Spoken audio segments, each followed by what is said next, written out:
उफ, इतनी धूप, चेहरे की हालत तो देखो। धूप का असर काफी कड़ा है। अब 30 विटामिन कैप्सूल का ट्रीटमेंट लेना पड़ेगा। इतने सारे? Glow and lovely. इसमें है 30 विटामिन कैप्सूल्स के तत्व, त्वचा की एक एक परत में जाए, धूप की डलनेस घटाए और दे HD निखार। वर्ल्ड की number 1 face brightening cream glow and lovely. इस वीडियो में हम समझेंगे कैपेसिटर। कैपेसिटर एक ऐसी डिवाइस है जो इलेक्ट्रिकल एनर्जी को चार्ज की फॉर्म में स्टोर करता है। कैपेसिटर का काम लगभग बैटरी जैसा ही होता है, लेकिन कैपेसिटर में एनर्जी अलग तरीके से स्टोर होती है। बैटरी के कंपैरिजन में कैपेसिटर बहुत कम एनर्जी स्टोर करता है, लेकिन कैपेसिटर में एनर्जी स्टोर और रिलीज करने की स्पीड बैटरी के कंपैरिजन में बहुत फास्ट होती है। आइए समझते हैं कि कैपेसिटर कैसे काम करता है।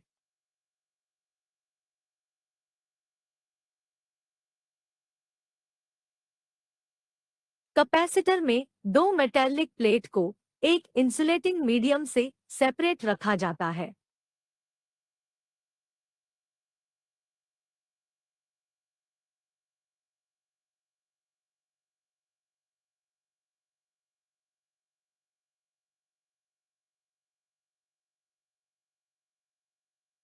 मेटालिक कंडक्टर में पॉजिटिव चार्ज स्टैटिक होते हैं, जबकि negative particle electrons freely move कर सकते हैं।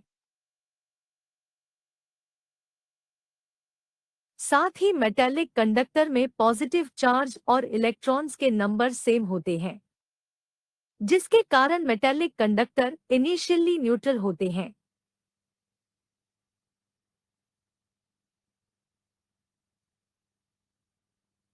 अब अगर हम मेटालिक कंडक्टर में एक्स्ट्रा इलेक्ट्रॉन्स पुश करने के लिए फोर्स अप्लाई करें, तो हम पाते हैं कि ऐसा कर पाना पॉसिबल नहीं है।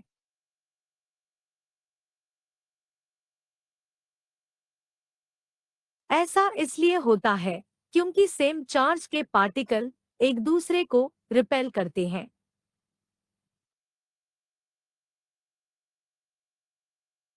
जब भी कोई एक्स्ट्रा इलेक्ट्रॉन मेटल प्लेट में एंटर करने की कोशिश करता है, तो उस मेटल प्लेट के इलेक्ट्रॉन्स उसे रिपेल करते हैं, और इसीलिए एक्सटर्नल फोर्स अप्लाई करने के बावजूद मेटल प्लेट इलेक्ट्रिकली न्यूट्रल ही रहते हैं।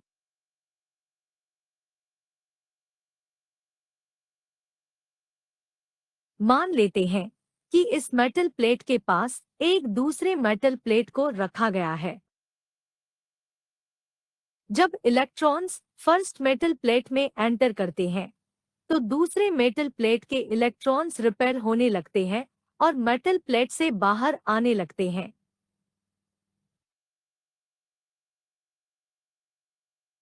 इलेक्ट्रॉन्स बाहर आते ही दूसरे मेटल प्लेट पर पॉजिटिव पार्टिकल के नंबर नेगेटिव इलेक्ट्रॉन्स के कंपैरिजन में ज्यादा हो जाते हैं।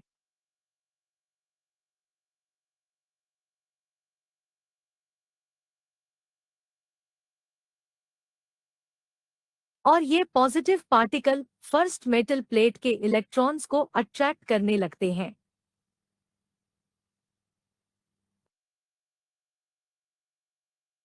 हम ये देखते हैं कि फर्स्ट मेटल प्लेट में जितने एक्स्ट्रा इलेक्ट्रॉन्स ऐड होते हैं, उतने ही इलेक्ट्रॉन्स दूसरे प्लेट से एग्जिट होते हैं।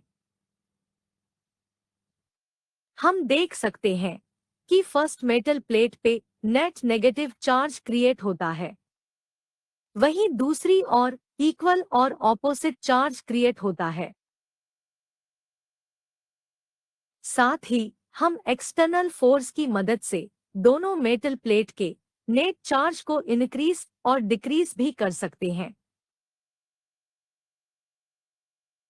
दोनों मेटल पे चार्ज क्रिएट होने के बाद दूसरे मेटल के positive charge particle first metal के नेगेटिव पार्टिकल इलेक्ट्रॉन्स को अट्रैक्ट करते हैं।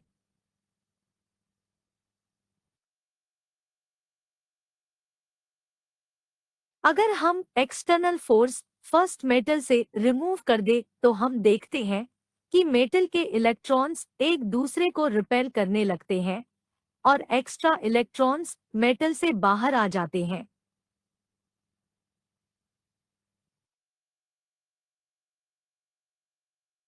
वहीं दूसरी ओर मेटल प्लेट के इलेक्ट्रॉन्स अपनी इनिशियल पोजीशन पे वापस आने लगते हैं और फिर से दोनों मेटल प्लेट पे नेट चार्ज 0 हो जाता है।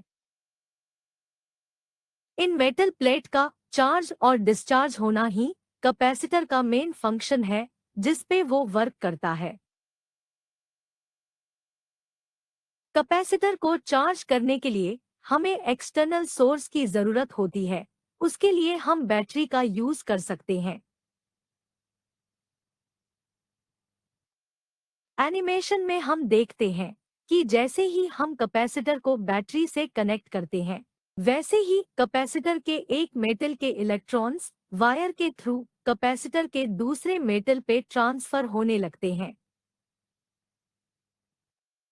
इस प्रोसेस को हम चार्जिंग कहते हैं और इस कंडीशन में बैटरी और कैपेसिटर का पोटेंशियल सेम होता है। बैटरी रिमूव करने पर मेटल के एक्स्ट्रा इलेक्ट्रॉन्स मूव नहीं करते। ऐसा इसलिए क्योंकि दोनों मेटल प्लेट के बीच इंसुलेटिंग मीडियम होता है। अब अगर हम कैपेसिटर को वायर के थ्रू एक बल्ब से कनेक्ट करें, तो हम देखते हैं कि कैपेसिटर के एक टर्मिनल से इलेक्ट्रॉन्स दूसरे टर्मिनल पे ट्रांसफर होने लगते हैं।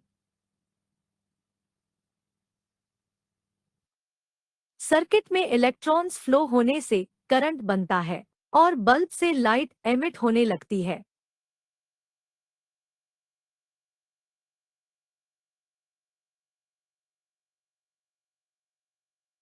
और इस तरह कैपेसिटर एक एनर्जी स्टोरेज डिवाइस की तरह काम करता है।